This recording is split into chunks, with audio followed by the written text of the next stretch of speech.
திரைப்பட இயக்குனர் திரு SP முத்துராமன் அவர்கள் நம்முடைய இணைப்பில் இருக்கிறார். சார் வணக்கம். வணக்கம். திருமிகு சரோஜா தேவி காலமாகி இருக்கிறார். அவருடனான உங்களுடைய நினைவலைகளை பகிர்ந்து கொள்ள முடியுமா? ரொம்ப வருத்தமா இருக்கு. அந்த அம்மாவோட நான் அன்பே வாங்கிற ஏவிஎம் தயாரித்த அன்பேவா படத்தில் சிலுவச்சந்தருடைய உதவியாளராக நான் பணியாற்றி இருக்கிறேன். அந்த அம்மா எல்லா விதமான கதாபாத்திரங்களையும் நடிக்கக்கூடியவங்க. குறிப்பா கிளாமர் ரோலுங்கிற மாதிரி அந்த காலத்துல அவங்களுக்குன்னு ஒரு தனி ஸ்பெஷல் நேம் இருந்தது. அதனால அவங்க புரட்சி தலைவர் எம்ஜிஆர் அவர்களோடும் அண்ணன் நடிகர்களும் சிவாஜி அவர்களோடும் சேர்ந்து பல படங்கள்ல நடிச்சாங்க. மக்களுடைய இதயங்கள்ல இடம் பிடிச்சாங்க. அவருக்குன்னு ஒரு தனியா ஒரு புகழையும் பேரையும் சேர்த்துக்கிட்டு இருக்காங்க.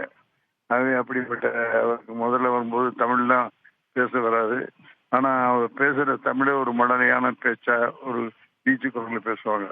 என்ன முத்துராமன் முத்து சார்னு கூப்பிடுறத கூட கீச்சு குரல முத்து சார் அப்படிம்பாங்க.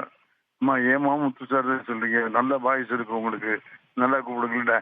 அது எனக்கு பழக்கமா போச்சு, அதுதான் எனக்கு பிடிச்ச லாங்குவேஜ்பாங்க. அது மாதிரி எல்லாரோடையும் பிரியமா பழகி எல்லாரும் விரும்புற மாதிரி நடிச்சு தமிழகத்துல பெயர் பெற்ற புகழ் பெற்ற கதாநாயகிகள் ஒருவராக வாழ்ந்தாங்க. அவரை இந்த நேரத்துல தமிழ் மக்களுடைய சார்பில் எங்களுடைய ஆழ்ந்த அனுதாபங்களை நான் தெரிவிச்சுக்கிறேன். ஐயா, நீங்களும் அவரோட சேர்ந்து பணியாற்றி இருக்கீங்க அப்படின்றதன் அடிப்படையில இந்த கேள்வி, திரைத்துறை மேல எந்த அளவுக்கு அவங்க நாட்டம் கொண்டு இருந்தாங்க, எந்த அளவுக்கு அவங்களுடைய காதல் இருந்தது?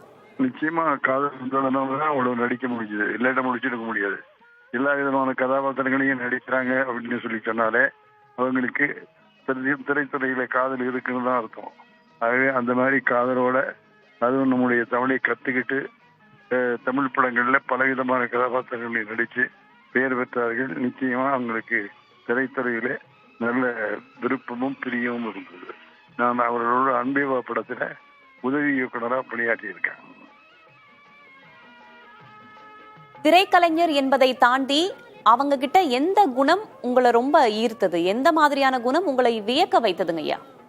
எங்க பார்த்தாலும் முத்து சார் கூப்பிடுவாங்க. எந்த ஃபங்க்ஷனாக இருந்தாலும் சரி, எந்த கூட்டமாக இருந்தாலும் சரி கூப்பிடுவாங்க. என்னோட ஒரு படம் தான் ஒர்க் பண்ணாங்க, அதுவும் அசிஸ்டன்ட் டைரக்டர் தான் நான் ஒர்க் பண்ணியிருந்தேன்.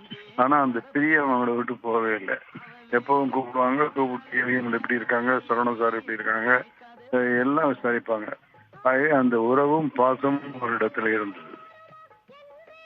அன்பேவா படத்துல பணியாற்றும் போதும் சரி, அதற்கு பிறகு அவரை சந்திக்கும் போதும் சரி, ஏதேனும் சந்திப்பு, ஏதேனும் உரையாடல் நினைவு இருக்கிறதா? எங்க கிட்ட பகிர்ந்துக்க முடியுமா? மறக்க முடியாத உரையாடல் நட்பினுடைய தொடர்பில் நிறைய உரையாடல்கள் இருக்கும்.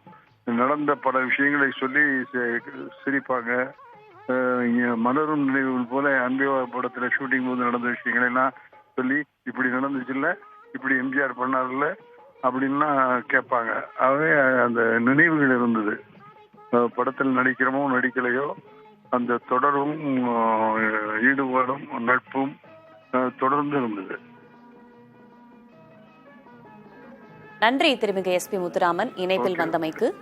அவங்க குடும்பத்துக்கும் அவங்க சம்பந்தப்பட்ட ரசிகர்களுக்கும் என்னுடைய ஆழ்ந்த அனுபவங்களை தெரிவிச்சுக்கணும்.